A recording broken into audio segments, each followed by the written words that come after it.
ரகசிய உச்ச நேயர்கள் அனைவருக்கும் வணக்கம். அடேங்கப்பா, சீமானுக்கு இவ்வளவு செல்வாக்கா? மிரண்டு போன மம்தா கட்சியின் நிர்வாகி.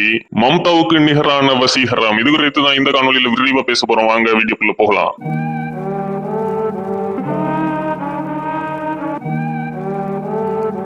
தமிழ்நாட்டு அரசியல் களத்தில் இருக்கக்கூடிய தலைவர்கள்ல நாம் தமிழர் கட்சியின் தலைமை ஒருங்கிணைப்பாளர் சீமான் அவர்கள் மட்டும்தான் மிகுந்த வசீகரமிக்க தலைவர். அது மட்டும் இல்லாம மக்களை கவரக்கூடிய ஒரு அரசியல் திறன் படைத்த ஒரு தலைவர்னு சொல்லலாம். அப்படிப்பட்ட தலைவரால் மட்டும்தான் எந்த ஒரு பின்புலமும் இல்லாம வெறும் 1% இருந்து அங்கீகரிக்கப்பட்ட மாநில கட்சியாக மாறுற அளவுக்கான ஒரு வலிமையோடு கட்சியை கொண்டு போக முடியும். சோ அப்படிப்பட்ட சீமான் அவர்களுடைய அருமை பெருமை தமிழ்நாட்டுக்குள்ள இருக்கக்கூடிய விமர்சகர்களுக்கோ அரசியல்வாதிகளுக்கோ பெரிய அளவு தெரியுமா அப்படின்னா, எப்போதுமே நம்ம கூட இருக்கக்கூடிய ஒரு பெரிய ஆளுமையை நம்ம மதிக்க மாட்டோம், பெரிய அளவு புகழ மாட்டோம். ஆனா வெளி மாநிலங்கள்ல இருக்கக்கூடியவர்களுக்கு சீமான் அவர்களுடைய அருமை பெருமை அப்படிங்கிறது எந்த அளவு தெரிஞ்சிருக்கு அப்படிங்கறத நம்ம கடந்த காலமே பார்த்திருக்கோம். அதுல முக்கியமானவர்கள் சீக்கியர்கள், வங்காளிகள் அப்படின்ட்டு பலதரப்பட்ட தேசிய இன மக்களை சொல்லலாம்.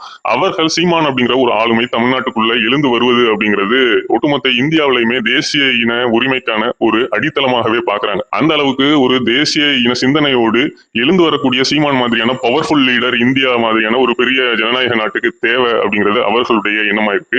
சோ அப்படிப்பட்ட சூழல்ல தான் இந்த மே 18 இணையெழுச்சி மாநாட்டுக்கு நாம் தமிழர் கட்சியும் பல்வேறு தேசிய இனங்கள்ல இருந்து பெரிய பெரிய ஆளுமைகளை அழைக்கணும் அப்படிங்கிற முயற்சியில இருந்தாங்க. ரொம்ப முக்கியமா மேற்குவங்க முதல்வர் மம்தா பானர்ஜி அவர்கள் வந்தா நல்லா இருக்கும் அப்படிங்கிறது சீமான் அவர்களுடைய எண்ணமா இருந்துச்சு. இது குறித்து மம்தா அவர்களுக்கும் தெரியப்படுத்தி இருந்தாங்க.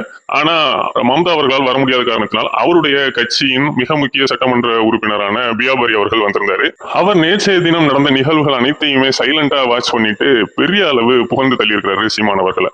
அந்த அளவுக்கு சீமானுடைய இந்த செல்வாக்கு அப்படிங்கிறது அவரை ஆச்சரியப்பட வைத்திருக்கு. அதை தாண்டி தமிழ்நாடு அப்படின்னா திமுக அதிமுக தான் அப்படின்னு இருந்ததை சீமான் அவர்கள் இப்போ மாற்றி அமைத்திருக்கிறாரு அப்படிங்கிறதையும் பியாபரி அவர்கள் தன்னுடைய நெருங்கிய சகாக்களிடம் சொல்லியிருக்கிறாரு. அதே மாதிரி வசீகரத்துல கிட்டத்தட்ட மம்தா பானர்ஜிக்கு இணையான ஒரு ஆளுமையாக சீமான் தென்படுறாரு. நிச்சயமாக தமிழ்நாட்டின் முதல்வராக வரக்கூடிய அனைத்து தகுதிகளையும் பெற்றிருக்கக்கூடியவராக சீமான் மிளர்கிறாரு. அந்த அளவுக்கு சீமானுக்கான அந்த மக்கள் செல்வாக்கு அப்படிங்கிறது இருக்கு. ஒரு உணர்வுபூர்வமான கூட்டத்தை சீமான் அவர்கள் தன்னோடு வைத்திருக்கிறார் அப்படிங்கிற மாதிரி எல்லாம் கமெண்ட் சொல்லியிருக்காரு பியாபரி அவர்கள். சோ சீமான் மாதிரியான ஒரு ஆளுமை எழுந்து வருவது அப்படிங்கிறது தமிழர்களுக்கு எந்த அளவு ஒரு மகிழ்ச்சியை கொடுக்குதோ அதே மாதிரி சக தேசிய இனங்களான வங்காளிகளுக்கு, பஞ்சாபிகளுக்கும் அந்த ஒரு மகிழ்ச்சியை கொடுக்கிறதா சொல்லப்படுது. அதுதான் பியாபரி அவர்களுடைய கருத்துக்களின் வெளிப்பாடாக இருக்கு. அந்த அளவுக்கு இந்தியாவில் மிக சக்தி வாய்ந்த ஒரு பெண்மணியாக பார்க்கக்கூடிய மம்தா பானர்ஜிக்கு இணையாக அவர் சீமானை ஒப்பிடுகிறார் அப்படின்னா நிச்சயமாக சீமான் அவர்களுடைய ஆளுமை அப்படிங்கிறது எந்த ஒரு கேள்விக்கும் உட்படுத்தப்படாத ஒரு ஆளுமையாக தான் இருக்கு. அப்படிப்பட்ட ஒரு வலிமையான தலைவராக சீமான் அவர்கள் உருவாகிட்டு வர்றாரு. இது நிச்சயமாக திராவிட அஸ்திவாரத்தை அசைத்து பார்க்கக்கூடிய ஒரு வல்லமையாக தான் பார்க்கணும். அந்த அளவுக்கு சீமான் மாதிரியான ஒரு தலைவர் எழுந்து வருவது, இந்த மாதிரி மக்கள் செல்வாக்கூட ஒரு உயர்ந்து வருவது அப்படிங்கிறது தமிழர்களுக்கு ஒரு பெருமையான விடயம் தான். நன்றி, வணக்கம்.